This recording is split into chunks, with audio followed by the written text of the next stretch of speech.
pense agir par conviction ou par envie ou par intuition. Mais lorsqu'on regarde de plus près, on découvre en fait une autre couche, quelque chose de beaucoup plus ancien, quelque chose qu'on porte en soi sans le savoir, puis qui est généralement inconscient. On répète certains schémas sans comprendre pourquoi, puis on tombe toujours sur le même type de personne ou de situation.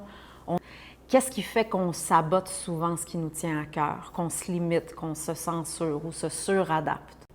La vérité, c'est qu'on porte tous et toutes une histoire qui est beaucoup plus vaste que la nôtre. Une mémoire vivante qui est transmise silencieusement par nos familles, nos ancêtres, notre lignée. C'est pas une croyance, c'est en fait une réalité qui est concrète et qui s'inscrit dans le corps, dans le système nerveux, puis dans toute la structure même de notre personnalité.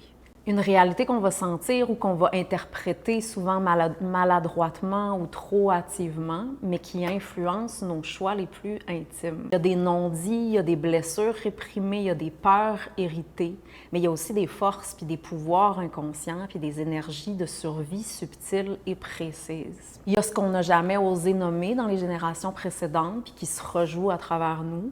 Il y a la façon dont notre lignée a appris inconsciemment à utiliser son énergie créatrice à travers le temps. Il y a des loyautés profondes qu'on ne soupçonne même pas envers un parent qui a souffert ou un grand-parent qu'on n'a pas connu ou une douleur familiale qui est restée dans l'ombre. Et peu importe, peu importe si on est proche ou pas de notre famille, que l'on soit à l'autre bout du monde, ça change absolument rien.